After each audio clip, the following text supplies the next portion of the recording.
Lah lek pengen nyekel tangane ya rene yo. Lah aku dalan ning ndi kene. Lah kempun, sudah posisinya di situ ya sudah. Bukan mukrim nyampi bojoku tangane lho. Mukrim itu kalau di rumah, kalau di sini kan partner kerja, Bos. Ya najan kaya ngopo lan kepiye iki wong Jawa ngerti karo tata krama. Disolke. Mo. Dicolke. Mo. Aku ki seneng karo sampean ki ora perkara rupa sing elek sing untune mrongos kuwi ora masalah kuwi. Tapi mergo apa cah? Aku senengku karo sampean iki mergo kesengsem karo siji kelucuanmu. Keloro kejujuran hatimu, kesabaranmu, wong ora tau nesu, beda yen duwe bojo dalang ganteng. Neng omah cepak muringe Mas Kluduk. Sebabe umpama aku duwe bojo dalang tak biacok gegere yo, Nduk. Dalu niki insyaallah mengeti tasyakuran hari jadi dan boyong bali desa sedayanipun tebihna rubitonir ing sambikala cinaketna rahayu wilujeng widodo salaminya Allahumma amin ya rabbal alamin. Kula percaya yen kalian jenengan nun sewu jenengan niku nun sewu piyayinipun menika cerdas. Yen kanggene kula jenengan niku gantenge lahir nganti tekan batin. Lahire pun cetha jenengan resik putih dedeke ya kaya ngono gitu. Lemicara cerdas jelas dan akurat. Amin amin amin. Jenengan genah lamun to keturunane bapake tenan. Lah iki bapak ibu ingkang nitisaken kula. Lah sing meneng ae iki keturunane sapa? Keturunan apa ta Mas? Truwok. Kok keturunan Turwak ki apa ta? Ya padha turunane Pak. Oh sami to Gus. Jenengan gisine mesti ya luar biasa. Agak terjamin secara gizi itu terjamin. 4 sehat 5 sempurna. ASI dari ibu, air susu ibu. Lah aku sing paling sehat ya kuwi. Lah kaite ora pinter ke apa ombene apa? Kula kleru kok. Apa Mas? Senes asi kok. Lah apa? Asu. Loh. Asu ki apa ki? Asu ki air susu umum. Oh. Dadi riyen cilikane cilikane sing ngemi kula kathah, Bos. Oh. Nggih, upake sik melu ketoprak to. Bu ndelok ketoprak to. Dadi angger pake buke niku pas main ngeten kula dititipne tanggane. Dimiki. Nggih. Terus lek niki medal melih kula dititipne melih niku terus dimiki karo tanggane. Sik pertanyaannya, nganti saiki sampean ya sik dimiki wong pirang-pirang ngono kuwi. Loh, pun mboten Mas. Mboten. Wong bedane lak ngeten nek kula lu lak ASI. Nggih. Air susu ibu. Dadi ming sak wong tok. Niki mula wong akeh mula lambene lak rada beda ngeten niki. Ngoten. Jeder-jedere lak benten ngoten. Nggih, nuwun sewu. Mula dalu menika boyongan bali desa. Mas Cahya. Leres. Ingkang waunipun wonten kulon sawah sakniki wonten etane sawah. Leres. Nggih. Berarti ra pindah. Loh. Kok ra pindah piye to?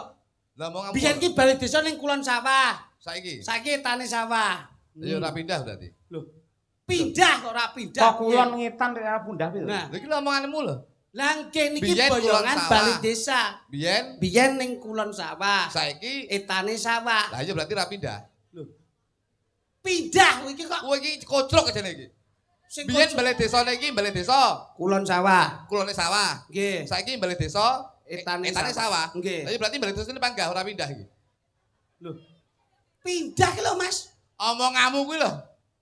Iki jane kocrok jane. Lho sing kocok iki sampean kuwi. Rungokno lho. Biyen balai desane biyen Pripun? biyen balai desane kulon sawah. Kulon sawah. Nah, kulon sawah iki berarti kan ya etane sawah. Piye tak kok bingung to Mas? Sing dimaksud ngene Mas Kluduk sampean radong ya ngene. Wis ngene. Iki lak iki jenenge balai desa. Nah, Di balai desa, wayang lho balai desa. Oh sik to upamane lho. Ora. Kulone kono to? nggih. Nah, kulone kono. Biyen iki manggene neng Kulon. kene, kulon. Lah iki enek sawahe. Lah nggih. Lah terus dipindah neng etan sawah. Ngono lho. Lah mau lek omong ra ngono kok. Lho, lah iya Biyen kulon sawah. balai desa. Balai desa. Kulon sawah. Kulon sawah. Saiki pindah etane sawah. Lah ya berarti bener. Saiki balai desa terus etane yo sawah. Iya, tik bener omongane kakangmu iki. Berarti kan ora pindah. Ora pindah iki kan ning etane iki lak Nah, sawah to iki. Biyen kulone sawah to. Kowe sing kleru. Nah, kowe kleru. Ganteng oleh pekok kowe. Ki jane sing edan ki sapa ta ki? Wong kula ki jelaske lho Lah Mas. ya lek mu jelasne piye? Biyen nika ngen panggenanipun bali desa kulon sawah. Saiki Etane sawah. lah ya padha berarti ra pindah kuwi. Mbok dewangi to Mas Cahya. Loh, lek tak nalar iki ya bener iki. Bener. Iki mau lho, kaya iki mau lho. Iki lak balai desa. Lah, iki lak sawahe. Sawahe. Nah, iki neng kulon sawah. Lah saiki balai desa sawangen. Nggih. Neng etane balai desa ki apa? Sawah. Lah iya. Iya ora? Lho lah iya. Piye to Mbah Lurah ki jan iki? Wis ngene marai bingung ngene. Sing apik ngene. Piye? Balai desa, Iki balai desa. kulone Sawah. sing apik sawahe didol. Nggih apa? Nggo balai desa. Kowe iki asline sing mulek-mulekne ukara ya sampean kuwi lho. Kata-katamu ki aja mbok wene. Lah kepripun? Sing bener ki mbiyen kulon sawah, saiki etan sawah. Oh. Lek kowe muni etane sawah, berarti kuwi padha ora pindah. Wah ngono kuwi dibenerke wong adike ana salahe ya ana lupute. Kata-kata ki oleh. Kabeh ki saka loki kata-katamu bener ning kurang bener. Padha karo nun sewu. Apa? Ngarep omah karo omah ngarep. Nek ngarep omah Kuwi jenenge latar. Ning lek omah Ngarep ngarep kuwi tangga. wah ya iso ya. Ya ora? Ya. Ya Serupa tapi tak sama. sama. Ngarep omah karo omah ngarep. Kuwi beda. Ngarep omah kuwi halaman. Bener. Nek lek omah ngarep kuwi tangga. Terus terang kuwi ya beda. Terus terang karo terang terus. nek terus terang kuwi kejujuran. nek terang terus Lampu. loh Elok. Iya, Sing ora? aku Iya, takon. Nek. Loh, Enek tetembungan kerja keras. Kerja keras niku ya salah. Kok iso salah? Sing bener ki keras dulu baru bekerja. Sik to nuwun sewu, para pejabat lak paring dawuh. Ayo, kita warga masyarakat kompak kerja keras untuk membangun Tulungagung. Ngono kae lho. Lo ngurung kerja kok wis keras. Kudune. Kudune keras dulu baru bekerja. Tegese keras semangatnya, keras motivasinya, keras misi dan visinya apa yang harus kita sampaikan terhadap masyarakat. Insya Allah bisa terbukti. Contohnya kayak nggondo suli ing dalu menika. tepuk tangan Loh. Gondo Jadi kudu keras dulu, programnya kudu keras. Ojo nyambut gawe sik terus programnya keri murat marit, Bos. Ojo ngandani kayak paling tidak ya piyayi cerdas lho. Paling tidak lenggahe ya sarjana, ya dosen. Lho, lek bab ngene iki nuwun sewu, aku hormat karo Mas Kluthuk. Oh. Mergo realitane pancen ki pinter. Sing tak takokke, sampean mau lak ngombene ASI. Nggih. Ning tek kalah karo asu. Sik to Bos asune aja menteleng ngono to. Ki mau ngombene apa? Ngombene apa? Asi, Pak. Lah iya sampean apa? Asu. Lah iya bro, bener ngomong aku. Kae ngombene ASI, ning kok kalah cerdas karo asu. Nah, iki lho. Asune sakmene iki lho. Rungokno iki. Ya. Ora masalah aku. Ngapa, Mas? Jadi penting, kecerdasan itu penting, Bos. Eh. Rungokno iki. Masjid tingkat karo tingkatan masjid. Masjid tingkat karo tingkatan masjid juga beda. Beda. Masjid tingkat kuwi bangunan. pondasinya. Pondasi utawa bangunane. Oke. Struktur bangunane. Nek tingkatan masjid Ngibadahi. Masya Allah, bocah kok kaya ngene. Apa mbiyen ki guru ngaji apa? Ngaur ya, aku iki guru ngaji, Bos. Lho, tekan ngendi, Mas? Ikrok siji aku iki lagi ikrok siji. Lah, Cek, aku krungu jare mondok barang sampean. Mondok iki. Alhamdulillah. Mondok teng Pondok Ramadan iku sak ulang lho. Kowe lagi sini lho. Ini Mas Cahyo kesini tuh Iya. paling tidak kembali ke rumah sendiri. Rumah makan. Loh. Ke rumah sendiri soalnya garwane yo asli Tulungagung. Wes to. Aku ki bengi iki. Nyapa? Balik ta. Nggih no. Iki jane aku mau budal. Tanggung jawab tuh apapun resikonya. Ora Seniman kudu- profesional. Nah, ngono. Lek pancen wis saguh ya mangkat. Mangkat nggih mangkat, Mas. Tapi histori saya itu sebetulnya ada, Mas. Ngopo? Biyen. Kuwi, Sik, atiku wis rapi enak keta iki. kuwi Kuwi nyapa? karo aku. Loh, Biyen, iki. Loh, Loh. kene iki no. Karo Kesi kuwi. Wong iki kelasmu paling ya mbok yem bakul sompil Bandung kuwi lho. Kok dadak Mbak Kesi iki ra ya keduren gayo lintang to kuwi. Kowe iki rasat, Inun sewu. Lho, no. Karo aku suwi. Biyen ki Kowe ora mbuteke banyu sing wis bening lho. pacaranku ning Gunung Budek. Lho. Karo iki Kuwi biyen ning dhuwur tengok-tengok terus tak jokrok ning glundung iki. ditampani sapa? Oleh Mas saya. Kowe ora anggen jebles e lambemu. Fitnahi lebih kejam daripada Pembunuhan. pembunuhan. Itu realita. Oh, sik realita. Ora, guyon. Iki dirungokne piye akeh lho. Guyon Mas, guyon. Nuwun sewu. saiki dinalar wae. Bu Kesi iki ya ayu, suarane apik, tur ya dosen. Mosok dosen secantik itu entuk mung sak gemuk kaya ngene iki. Kan Mas. enggak masuk akal. Mas Cahyo. Ngopo? Saman berarti tidak pernah mendengarkan kata-kata bahasa Inggris. Pripun, Mas? Beautiful because of love. Wah. Edan pangan ampun dong jati kan. Nek iki mangan tung jati to isu tak tadi kubu-kubu. Kuwi ra metu iki. Lah yo kuwi. Iya.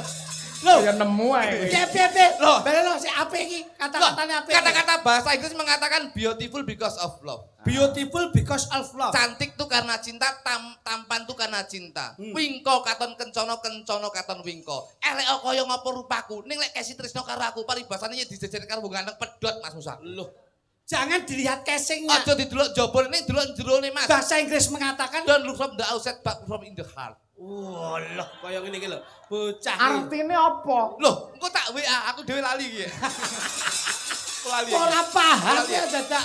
Aku lali. Temu kemaki iki lho. Ngono lho, Bos. Iya. Rena percaya. Heeh, nggih. Guyon. Ayo. Kak, Mas Cahyo ki kagungan eh. rupa, gagah pideksa, ora kurang apa-apa. Ning keluarga sik iso nata, tur sik ngugemi budaya. Lho, kowe arepe nandingi bak-bakan apa? biyen ki Kesi ya, Nun Sewu. Maaf ya. Nggih. Saya curhat sedikit ya. Jane sing digoleki biyen ki bojo sing elek. Loh. Kok menyadari nek sampean digoleki bojo sing jelek ki ngopo? Mergo lek pengen biyen tau cerita, aku jane pengen duwe bojo elek Mas Kluduk. Sebabe Mas Kluthuk. Mergo lek bojo ganteng. Piye Mas? Kesi muni piye? Mergo lek bojo Kesi jejer. jajak karo Terus aku. muni piye, Mas? Aku pas pacaran ning kono ning pantai. Kok gandeng tangane piye? Tak gandeng tangane ngene tok. Terus Kesi rasane piye? Kok gila nih susu ya. Malah kowe sing nafsu. Aku ki mbayangne. Bayang nyekel tekan kono. Oh no.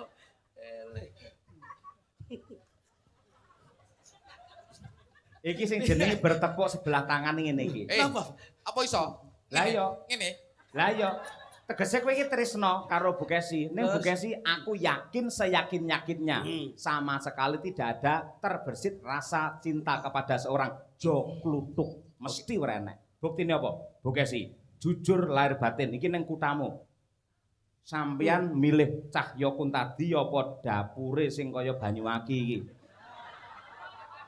Lha ora sadar modele koyo tenor. Iso tenor ki dikinetes. Yo kedram. Oh, sik aja nyaru-nyaru wis. Bu Kesi ngastomik. Ayo men disekseni piyai sakmene lho. Ayo ki ning Tulungagung lho ki. Enek mara sepuh lho. Ayo coba. Lek nganti kowe milih Jo Kluthuk nuwun sewu, sisan tak ulihke ning tegir campur darah. Bilang yang jujur ya, Yang. Aja nggatekne gurem ceceker. Ayo. Ojo galek itu mau gremet. Aja nggatekke kongkang mangkung sadroning leng. Kodhok ki suarane banter ning renek dayane. Iya. Ora mbok bales, aja kaya lawa sing gemandul tok ngono. Yes kuwi. Kae. Mesti nyapet nyawang aku ki. Kelingan biyen to awakmu. Loh, ya rupamu kaya jeding lho kok iso. Raimu ciduk. Lemu rasake Ayo tembagus. wong loro rombongan toilet bae. Lah iya. Bu Kesi. Dalem Mas Cahyo. Ayo, sing ndi sing kok pilih? Nyuwun sewu saderengipun Mas Cahyo Kuntadi. Ora perlu dawa-dawa, langsung bae. Jujur kita. Yen aku jujur sampean ora nesu to? Ora. Ora ki ya halus nadane ora. Lho, Nggih, sing jenenge mboten. imam rumah tangga kudu tegas. Ya duwe gawan emosi kuwi kok. Nika kula badhe crita sekedhik. Apa? Ning niki namung masa lalu nggih Mas Cahyo. Lemben-lemben roti-roti mbiyen-mbiyen saiki-saiki. Yen panjenengan ngersakaken kula matur jujur, berarti kan kula menika kalih panjenengan mboten enten rahasia. Kula keni pancen nalika semanten nalika kula tasik manggen wonten Kentrong, kenal kula wis suwe banget zaman SMP ya Mas Kluthuk ya. Terus no ceritane terus no. Aku tahu Modele kaya gayor. Terus, ayo. ning sampean gak nesu tenan to, Pak? Ayo terus. Ayo. Kayak kernet terus. Biyen Jujur wae seneng aku kan dolan ning pantai. Lah Mbah Wagiman bapakku kan nelayan tukang jaring iwak. Lah Mas Kluthuk kuwi cilikane mbiyen ya seneng mancing. Buktine saiki storine dheweke ning ngendi-endi anggere prai tanggapan mesti mancing ya toh? Awakmu sik ndelok storyku ta, Pak. Kunjing langit kelap-kelap katon. Urung Mas. Urung. Risang maweka. Matur suwun Mas Ayo, kemarin kula kondur. Prabu Dasamuka. Melek omripatmu Narendra saka Pancawati Prabu Rama Wijaya titisih Bathara Wisnu. Ripalungguhan iki gandeng piwani bradat rekian Sinta. Aja takon desa tiban wujude Guwa Wijaya ing kene dalan patimu. Anoman. Anoman dasmu. Kok anoman matamu? Rama Wijaya. Rama Wijaya kok anoman piye kok iso? Lho kuwi anoman tok. Kok iso anoman iki ora Apa te ora iki? ora ngawur. Piye? Tapi jujur saestu to Mbak Kesi, rumiyin ngoten nggih. SMP aku sik seneng mancing. SMA. Jenengan SMA, kula SMP. Sing tak gonceng Fish Air mbiyen. Iya, motormu anyar. Lah kula kan nggih dijak Mbah Wagiman teng pantai teng laut. Lah Mas Kluthuk menika nggih mancing, kula ketemune teng pantai niku. Terus Mas Kluthuk nyedaki kula ngeten, kok enek bocah cilik rambutnya keriting rupane ireng ning kok manis. Aja digandeng. Kriting karo ireng aja digandeng kriteng gitu ya. Karepe yo gupuh kok. Kriteng iki. Bu Kesi, Kriteng to ireng. Kowe omong ning sandinge Kluthuk kok grogi iki nyapa? Ya setelah itu masih ada detik apa jenenge jatuh cinta terhadapku. Pancen jujur mawon cinta pertama kula jatuh kalih Mas Kluthuk Mas Cahyo.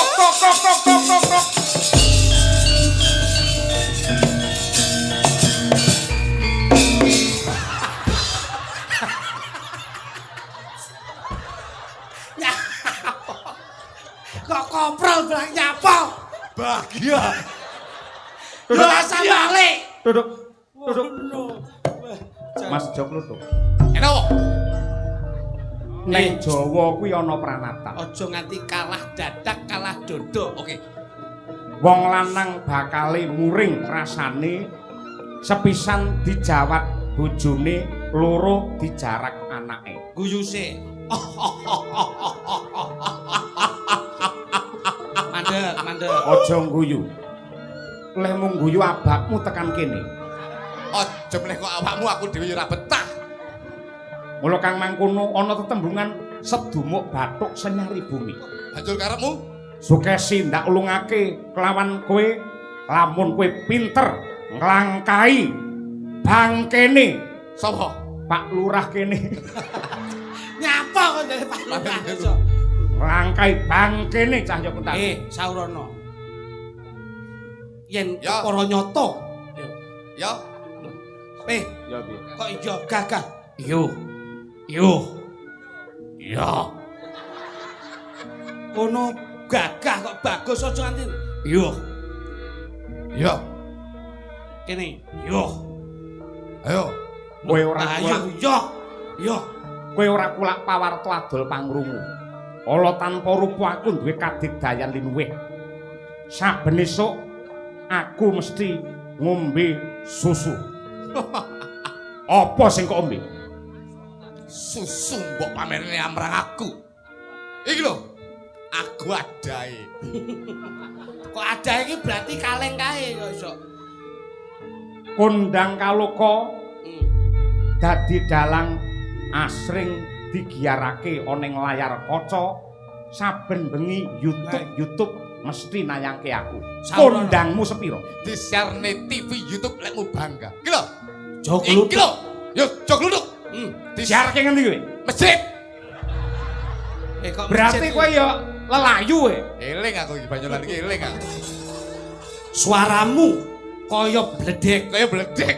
Apa mbok kira aku gigrek? Apa mbok kira aku wedi?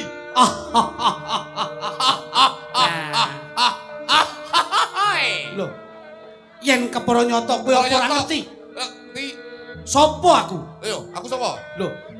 Sopo aku ngono Loh, kritik lho. Loh. Sopo aku iki sampean kuwi lho. Yen ora ngerti sopo aku. Iki lho. Iki lho. Sopo? Ayo. Loh. Sopo aku dudono? Eh, Sapa jenengmu? Pangeran. pangeran. Sono. Sono, kirik sono kirik. Pangeran ngono ki yo manut. Pangeran Tirtokarno.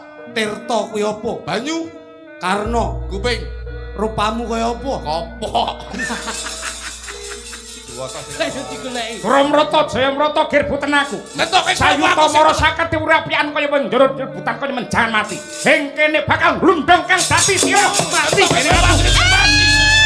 Sampun! Mas Kluduk! Aja Mas Kluduk! Aja to Mas!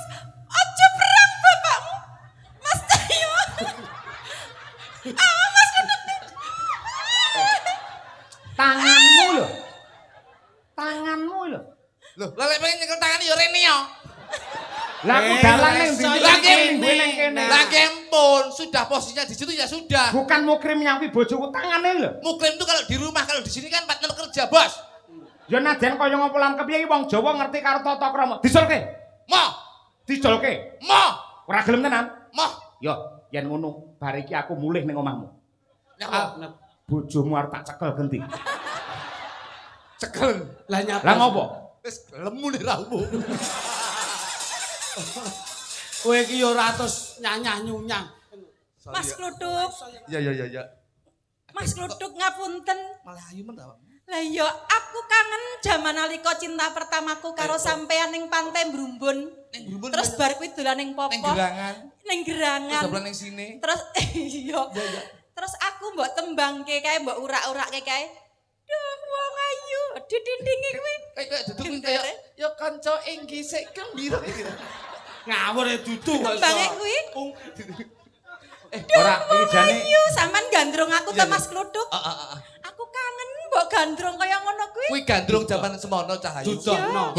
Yen saiki aku bakal gandrung sesuai dengan zaman sekarang. Bukesi. Pripun dalem-dalem. Aja kok gandrung. Yen gandrung karo aku pas. Yen karo kluthuk aja digandrung. Lah piye? Gandringen ae. Gandri kok pitik ngono. Guyu omongane wong Nyuwun sewu Mas Cahyo. Ampun ngoten, kan iki namung mengenang masa lalu. Iya. Kula kalih Mapih. sejatine Kesuksesan pentas itu penting. Iki mateni dagelan hukume pirang taun ya. Ora usah mbok pateni Mas, iki tuwek mati dhewe to iki. Ngono. nyuwun sewu Mas Cahyo sekedap mawon. Pumpung kula ketemu kalih mantan pacar kula. Setengah jam nduk nduk. Nggih. Ayo Mas gandrungen aku kaya jaman biyen. Duh wong ayu. Ngono kalau lagune Nyidam Sari ka lho. Rungokno, suaraku mbiyen cempreng ting saiki suaraku rada penak sakwise aku latihan ki 2 minggu iki mung tak persiapkan untuk ketemu kamu saya. Tapi lagu sing spesial kanggo mantanmu apa, Mas? Ungkek. Ungker. Ungkek. Aja dilani ngono kuwi gak aku lek ngono kuwi. Kuwi ora spesial kok iso. Gandengen tangane Ini sing nembang Bu Kesi, sampean oleh gandeng olehne sing nembang Bu Kesi. Nyapa? Aku ngerti suarane Mas Kluthuk. Biyen sampean ngrungokne suaraku lelek, Mas. Saiki njen mirengne. Apik? Lah, njen mirengne. Karo 5 menit, ayo. jane Iki kaya bablan kono injury time. Nyuwun sewu nggih Mas Cahyo. Sepisan iki tok wae aku tak kangen-kangenan karo Mas Kluthuk. Sak teruse ya ora apa-apa. Mas. Romo ning enggak. Nyuwun sewu Mbah Wagiman. Bapak biyen calon mertua. Bapak Giman mangkepruk ndase niku, Pak. Sakno iki ora umum kok. Biyen iki. Yen piye? Aku pas dolan ya, pas apel, ora disetujoni karo bapake. Perkarane apa, Mas? Ya gara-gara kan ora seneng karo aku. Sebabe. Ya aku mergo dagelan. Nah terus Cita-citane Pak Wagiman kan pengen duwe bojo dalang, mantu dalang. Heeh. Akhirnya setuju karo aku to. Terus Pas turu tak colok kacamatane. Oh. saiki kira Calon mertua biyen. kowe engko Kane yo. Duh. Sing bawa aku. Nggih. Rungokno suaraku. Pripun Mas Kluthuk? Ayo rungokno. Aku totok linggo ning dhuwur watu pantai Iya. Brumbun kae ya. Terus tak keroki. Gegermu. Ngangge beling. Lah kok metu nomor e. Iso-isone. Coba lagi. Anda belum beruntung. Nyapa melu-melu. kok jare ora padu. Ya. Duh. Ayo Mas Kluduk. Suaramu sing apik. Suara ngombe obat sih. Apa nek nyuwara iso duh. Ngombe obat sih. Duh wong ayu. Ngono lho. Biasa, ngono suara dalang biasa. Duh wong ayu. Duh Mas Itu Kluduk, sewanten panjenengan mboten malih. Sek merdu kaya jaman biyen awake dhewe pacaran ya Mas. Suaraku ora malih, tresnoku ya ora bakal malih diajak. Masya Allah, senadyan to Barakallah. aku wis digarwa. Masyaallah barakallah astagfirullahaladzim. Barakallah. Awake dhewe iki pas kaya pasangan ustazah karo ustazah. Iki panitiane kok ora golek dagelan sak komet apa sapa ngono ya. Wis payu kabeh sing ora payu aku kok. Ayo aku digandrung Iya, meneh. heeh. Pepu janing ati. Maaf, suaraku enek radang tenggorokan. Mas Kluduk, Iya. coba sampean nembang maneh kok. Kaya Kok ora bareng Mas? Lho, Iki nun sewu. Middle iki terus delay. Tak cek sik, njajal watuk. Ayo, watuk neh. Nyuwara. Nembang ki lho maksudnya. kaya ngene wong nandang asmara. ya iki lho sing marakne atiku gogrok, Mas Kluduk. Mas saya aja nesu ya, Pak. Mas Putu. Lek arep mati aja diempet ayo. Ayo. Nek itu ngono. Kok sampean ki ket mbiyen ajek lucu ngono lho Mas Kluduk. Aku ki seneng karo sampean ki ora perkara rupa sing elek sing untune mrongos kuwi ora masalah kuwi. Tapi mergo apa cah? Aku senengku karo sampean iki mergo kesengsem karo siji kelucuanmu. Iya. Keloro kejujuran hatimu, kesabaranmu, wong ora tau nesu. Iya. Beda yen duwe bojo dalang ganteng. Ning omah cepak muringe Mas Kluduk. Sebabe. Umpama aku duwe bojo dalang tak biacok geger ya, Nduk. Umpama aku, yang sampean kan sabar, aku paham. Nggih, aku sabar. Itu masa Tutup ya lalu. sayang ya. Ayo digandrung meneh. Duh dewa Jawata kong welas somring awak mami. Sik to. Sik Bugesi. Dalem, Bugesi, dalem, sampean dalem. tak kandhani. Pripun, Kudu pripun? kok gatekne kanthi permati. Nggih. Jenengan preset to Pak Sekda wau ngagem udeng ciri khasé Piyayi Tulungagung. Leres. Bagus ora? Ganteng Pak Sekda menika. Blangkonan ganteng to? Pantes paseh. Kluthuk nggih. sawangan bareng ngangge blangkon. Ya Allah, kaya takir. Takir apa-apa sing penting aku selalu mbok pikir cah. Pancen pinter tenan kok iki mantanku. Besok Maafkan aku kapan katakan Lho kok ora bareng? Alah tibake. Delay. Sik to. Coba Mas Klitik kalih Mas Kluduk Sik jejer. Mas Klitik madhep rono, aja madhep Nggih. mungkur. Ayo. besok kapan katakan Ora ngene, madhep ning ngarep kabeh. Lek Mas Klitik mingkem berarti ya suarane kluduk tenan. Ji ro lu. Besok kapan katakan Suaraku pancen iso mulah malih. Kok mirip kaya Mas Taslim? Sampan rungon-rungonen. Ya, Mas Taslim coba aja nyuwara. Taslim. Besok kapan katakan? Mas Taslim diam, Mas Klitik diam. Oke. Ji ro lu. jejer lan wong ayu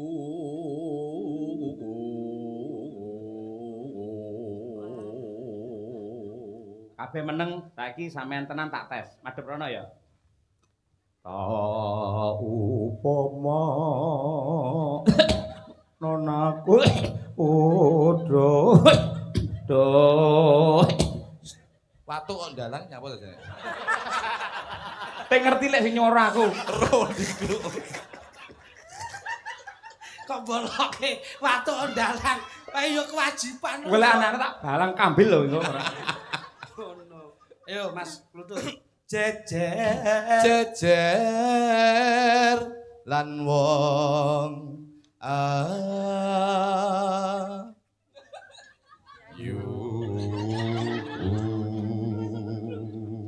Coba, sampean rekangan karo suaraku to. Aku pengen ngrungokne suaramu diajeng. Diajeng. Mirengke ya. Diajeng. Guyumu kaya-kaya iso ndudut Kaya bisa ndudut tekku. Atiku. Ndudut atiku. Iso ndudut tekku. Lah ya atiku prendekku. Oh iya. Ning ati diajeng sak kedeping Netramu. netramu. Deping netramu. Kaya-kaya bisa nglilihke nglilihke katresnanku marang kowe. Pancen kaya ngono Mas Coba Kluduk. tindak sak pecak kedeping netra. kedeping netra Jumangking suku. kaya-kaya ketok-ketok. Kaya ketoken esem lan guyumu Nah, diajeng. ngono. Winong nawang sih mara gage madhep rene. Nuwun sewu. Endi drijimu kaya apa? Drijimu ana pira? Aja gelem, Nduk. Kenapa kok sebabe driji 5 kuwi digawe pisah-pisah? Dados pundi, Pak? Lah, Kenapa? begaro ngene. Begar sing tangan kae. Oh, Begar. Madhepe ngene. Nah, pamrih men awake dhewe iso ngene iki. Aku yo iso. Kuwi ra iso drijine gur papat tok kuwi. Ayo Mas Kluduk. Anu iki lho dolan tukul sitok neh. Sapa mong drijine papat sapa? Lah pira? Drijine iki 7 kok. Kok iso? Delon hitungan deh. Ya, Coba. drijine 7 kok Kok papat. iso 7? Dan jitek loro telu papat 5 6 7 lho 7 tok. Domongi Lho, kok. kok Mas 10 lho. Lho. Lah kae papat nek 7 lah ya wis untung to kok iso. Sira lu 4 6 7 8 9 10. 7 kuwi. 10. 7 delon ngene to. Jitek loro telu papat 5 6 7 kuwi lho. Domongi 7 kok iso. Mosok rene kelong telu. Wah, aku 7 ora apa-apa. Lah nyapa? Drijimu kakean kok. Genep 10. 11. 10. Deloki. Lah, Itu kan jiro lupat ngo. 5 lagi. 5. Iki. 10 9 8 7 6. 6 karo 5. 11. Drijimu 11 tak ngomong iki. 10, Mas. 10. Ngengkel iki. Oh, domong yo. Jiro lupatmo. Sigana pira iki? 5. Lagi 10 9 8 7 6. Pira? 6 karo 5. 11. Nah, 11 lek pengen 12 tambah kira-kira. Yo bleset to. Suaramu piye diajeng? Iya. Aduh wis mepet. Kok sampean lucu banget ya. Sampean Pal-pal nang wis ndi ndelok liwat. jam. Kok Bojoku- sampean lucu banget wong loro iki. Iya. Lucu tenan. Iya ya. Ngipur aku. Aku aja mbok tinggal Mas Kluduk. Mas Litik. Aku tetep kudu ninggal awakmu. Aja. Aku ninggal awakmu. Aja. Lah kok ninggal apa? Kono wis ngenteni aku. Yo ngenteni ora karek sithik diajeng. Upama niku nakoda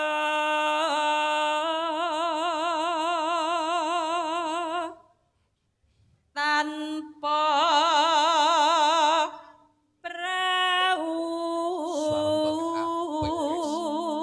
prau sasat sarah ing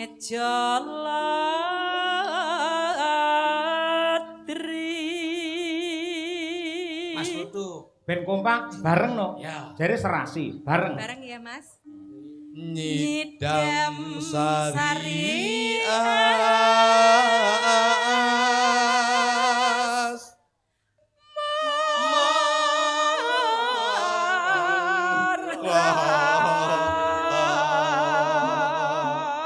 Diajeng lembango ya. Aku tak ngrungokne lewat streaming ya. Aja. Aku rasa. Aku joget ana sak nyidam sari wae Mas Kluduk ben mari kangen aku pengen memori nostalgia ning Pantai Popoh ke Kowe pengen lho. piye? Numpak perahu Iya. Wong loro. wong loro. Terus sama nyemplung. Sampeyan terus klambimu teles berjemur di pinggir pantai. Terus Nggih. loh, lah kak enek penyu aku. Kok penyu. Lampine. Lah keprok. Berjemure mengkurap. Ana penyu iso. Ya. dilanggamke engko ana tulung agungane. Nggih dipun mitre mawon nggih. Nggih, Gus. siap. Siap.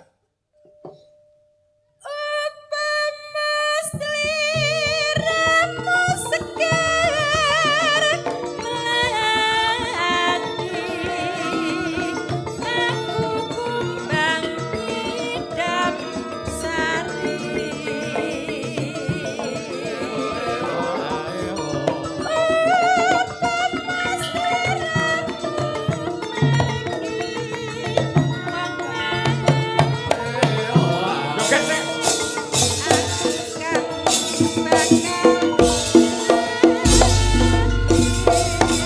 Inang karo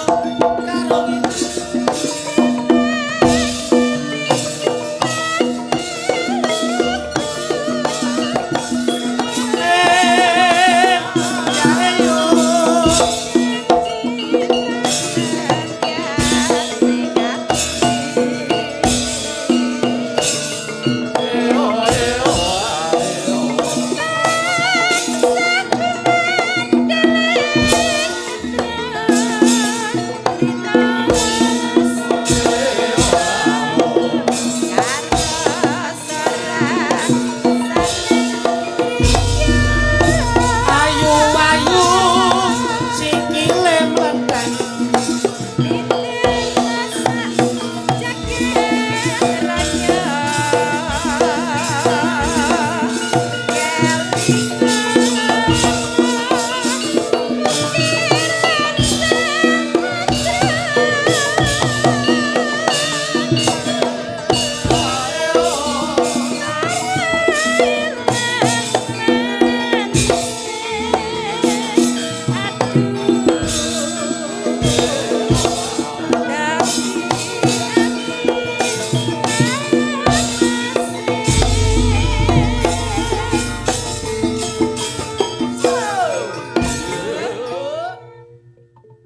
Mas Cahyo, Dalam.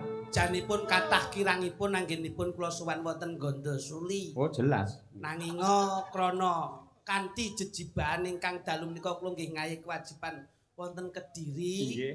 Pramila nyuwun duka ingkang kathah, nyuwun lumebering samudra pangapunten ingkang tanpa upami. Nggih. Mliginipun sedaya para piyai agung Gondosuli khususan Mbah Daruna, Mbah Lurah, Nggih. sedaya panitia lan perangkatipun. Nggih. Insyaallah pinanggih rahayu, Amin. pinanggih barokah sedayanipun. Amin ya rabbal alamin. Mas Gluduk, Mas Klidik, sesuk menahi lek nampa calangan ketemu aku ya aja ndobel. Sesuk lek nampa job siji wae. Yo siji ning kene siji ning kono ngono lho. Ngono jenenge murka. Gak. Sesuk aja mbok baleni lek ketemu aku cukup nampa job siji karo Nggih, aku nggih. wae ya. Ya, maaf ya. Tenan lho ya. Ya Mas Klidik. Terus ya, tetep tak panteng stream. Kok sik aja medun sik. Iki ben langgam sik, ha lho. Kok sik. Kok sik ngene lho. Langgam to. Rampung langgam Bu Kesi geser, terus Mbak Tutik, terus Mbak Mira karo Mbak Wanda berdiri jenengan set. Oh ngono ketok. Pakai haluan. Blockingnya apik. Pakai haluan. Heeh, haluan. Wah, aja goblas gabrus kaya Harapan Jaya dek ngi ngarep pom ngono kuwi to. Goblas gabrus wae. Nggih. Sing apik Bu Kesi nggih, sing sae. Badhe dipun jogeti kali Mas Kluduk nggih. Tur dasaripun menika live streaming nggih to. Nggih. Dipiye? Ayo kedak.